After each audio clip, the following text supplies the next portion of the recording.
48ဘုတ်ကပ်ဘူး48ဘုတ်ကပ်ဘူးပတိဝဲလို့မရဘူးလေကျွန်တော်လိုတာတော့မဟုတ်ဘူးတနန်းသားတယောက်ကလိုလို့ကျွန်တော်မနေ့ကလည်းသူပစ္စည်းရှာတယ်ဘယ်မှမရဘူးကျွန်တော်လည်းရှာပြီးပြောတယ်နော်လေပစ္စည်းရှာလို့မရဘူးဗောနော်နောက်ဆုံးကပ်ဘူးကျွန်တော်ဒီပို့လိုက်ပြင်ပေးမယ်ဆိုပြီးပြောပြီးတော့ကပ်ဘူးရှူလာလိုက်တယ်တကယ်ဆိုရင်ကျွန်တော်တင်ပေးထားတဲ့သင်ခန်းစာဗီဒီယိုတွေထဲမှာ YouTube မှာတင်ထားတဲ့ free တင်ပေးထားတဲ့ဗီဒီယိုเนาะတင်နန်းတက်ပြီးတော့တင်နန်းကျေးသွင်းပြီးတင်နန်းတက်ပြီးမှလေ့လာမယ့်ဗီဒီယိုမဟုတ်ဘူး YouTube မှာတင်ပေးထားတဲ့ Facebook page မှာတင်ပေးထားတဲ့ဗီဒီယိုထဲမှာကိုက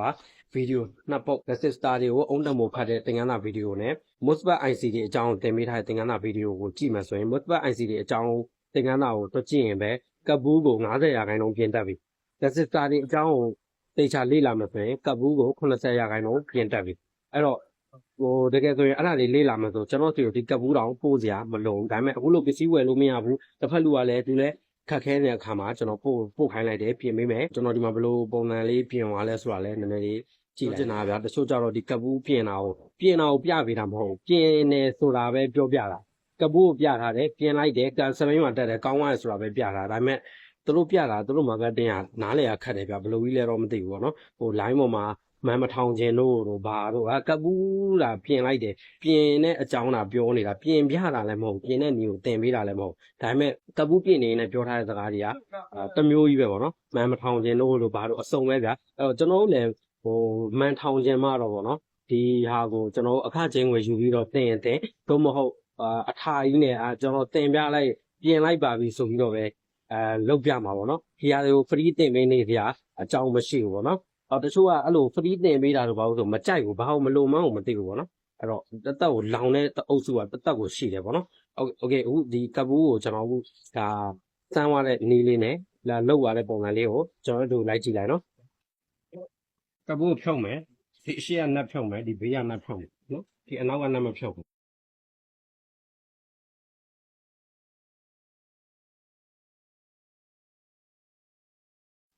ဒီကဘူးရဲ့ error ကြောင့်ဒါ APD-IC လောင်သွားတာပေါ့နော် APD-IC လောင်သွားတဲ့ error လေးကိုရှင်းပါပေါ့နော်ဒီမှာ APD က2 4 6လုံးရှိတယ်အဲ့တော့ဘယ်လုံးလောင်လဲမသိရအောင်အဲ့တော့အဲ့ကောင်တွေကိုအပေါ်လုံးကိုဖြုတ်ပြီးဆမ်းပါလားဆိုတော့အဲ့လိုတော့မဆမ်းဘူးသူ့ကိုဖြုတ်ပြီးဆမ်းမဲ့ဟိုအနည်းဆုံးအတိအကျသိရမယ့်နည်းလမ်းလေးရှိတယ်နော်အဲ့ဒါကဘယ်လိုလဲဆိုရင်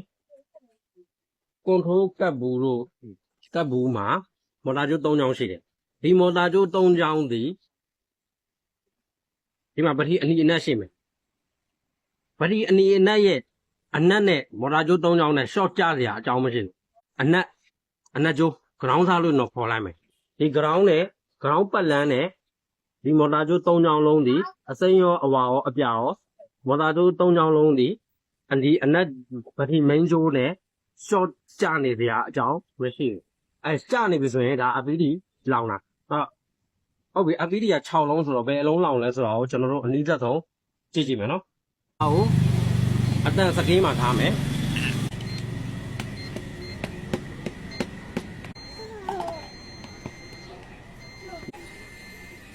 မှာအော်နေရနော်ကပ်ဘူးရဲ့ပတိအနက်မှာမီတာအလန်တစ်ချောင်းကိုစိုက်လိုက်မယ်နော်ဟုတ်ပြီနော်ဒီမှာအဝါကိုထောက်တယ်မီတာအတန်စကေးမှာအတန်မထွက်ဘူးမော်တာကျိုးအပြာနဲ့ထောက်တယ်ဒီမှာကကပ်ဘူးရဲ့အနက်ဆမှာမီတာလန်ထည့်ထားပြီးသားနော်ဆော့ကတ်မှာထည့်ထားပြီးသားမော်တာအပြာသားနဲ့ထောက်တယ်စော့မဝင်ဘူးအဝါသားထောက်တယ်မဝင်ဘူးအစိမ့်သားစော့ကြနေတယ်โอเคရပြီအဲ့ဆိုရင်ရှာပေးမယ်ဒါဆိုရင်အဖြေတစ်ခုရပါပြီဟုတ်ပြီအဲ့ဆိုရင်အစိမ်းမော်တာအစိမ်းကျိုးက ground နဲ့ short ကြနေတယ်short ကြနေတော့ကျွန်တော်တို့ဒီ APD မှာ6လုံးမှာဘယ်လုံးနေရဖြုတ်ရမလဲဆိုရင်ဒီဘက်ထိပ်ဆုံး2လုံးမှာမော်တာကျိုးအပြာစိုက်ထားတယ်ဒီအလဲ2လုံးမှာမော်တာကျိုးအဝါထည့်ထားတယ်ဒီဘက်တောင်း2လုံးမှာမော်တာကျိုးအစိမ်းစားထည့်ထားတယ်အဲ့တော့အစိမ်းစားထည့်ထားဆိုဒီတောင်း2လုံးကိုပဲကျွန်တော်တို့အနည်းဆက်ဆုံးစစ်ကြမယ်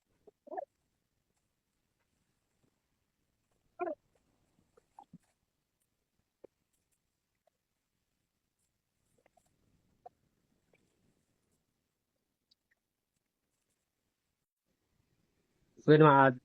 အခုနကကျွန်တော်ပြောတဲ့အစိမ်းကျိုးမှာဝင်ထားတဲ့ APD 2လုံးကိုကျွန်တော်ထုတ်လိုက်ပြီနော်အဲ့ဒီကောင်ကိုအခုစမ်းမယ် စမ်းမယ်ဆိုတော့မီတာတန်လေး2ချောင်းထောက်မယ်လက်လေးနဲ့တွရင်တော့ရတယ်ဗျဒါပေမဲ့ကျွန်တော်လက်ကကတိကသက်ဖြစ်နေဟုတ်ပြီမီတာကိုကြည့်မယ်ဒီထောင်းငုတ်ကသူက gate drain source 3ငုတ်မှာဒီ gate အဖွင့်အပိတ်ကိုတိုင်းမှာ gate အဖွင့်နဲ့အပိတ်ကအလုပ်လုပ်ရမယ်အဲ့တော့ gate ကိုမပွင့်ပါဘူးနော်မီတာလက်တဲ့အနီနဲ့ပေါင်းကြည့်တဲ့အခါမှာပွင့်တယ်ပြီးရင်လွှတ်လိုက်တာနဲ့တို့ပြီးလွှတ်လိုက်တာနဲ့ပြန်ပြီးတော့ပိတ်သွားတယ်အဲ့တော့ပြန်အော်တိုကြီးအပိတ်ကြီးဖြစ်နေတော့မီတာလက်တဲ့အနက်နဲ့လည်းပြန်ပေါင်းကြည့်တဲ့အခါမှာလည်းမကစားဘူးမပွင့်ပါဘူးဖွင့်ကြည့်တယ်ပိတ်ကြည့်တယ်ဘလုံးမမရအောင်ဟုတ်ပြီဒါတစ်လုံးလစ်သွားပြီနော်နောက်တစ်လုံးတိုင်းမယ်ဒီကောင်ကတော့စားထောက်တာနဲ့တော့ဂိတ်ကတော့ပွင့်နေတယ်ပိတ်ကြည့်မယ်ဖွင့်ကြည့်မယ်ပိတ်ကြည့်မယ်ဖွင့်ကြည့်မယ်ဒါလည်းအဆင်မပြေဘူးနော်အဆင်မပြေဘူးနှစ်ခုလုံးအဆင်မပြေဘူးဟုတ်ပြီအဲ့တော့ကျွန်တော်ဒီမှာနှလုံးအခုနဲ့ဒီကနှလုံးမကောင်းတော့ဘူးဖယ်လိုက်ဒီမှာနှလုံးဒီနှလုံးလုံးကိုတိုင်းမယ်ဟုတ်ပြီဂိတ်ပိတ်ဂိတ်ဖွင့်တိုင်းမယ်မီတာတန်လေးကိုကြည့်ထားမယ်ဂိတ်ဖွင့်တယ်ပိတ်တယ်ဖွင့်တယ်ပိတ်တယ်ဖွင့်တယ်ပိတ်တယ်โอเคတစ်လုံးကောင်းတယ်ဂိတ်ပိတ်ဂိတ်ဖွင့်အလုပ်လုပ်တယ်နော်ဂိတ်ဖွင့်တယ်ပိတ်တယ်ပြန်ဖွင့်မယ်ပိတ်မယ်ဒီနှလုံးလုံးအလုပ်လုပ်တယ်နော်အဲ့လိုဒီနှလုံးထည့်မယ်အဝေးရှာစရာမလိုဘူးကို့မှာရှိတဲ့ကပ်ဘူးအဟောင်းတွေထဲကနေပဲ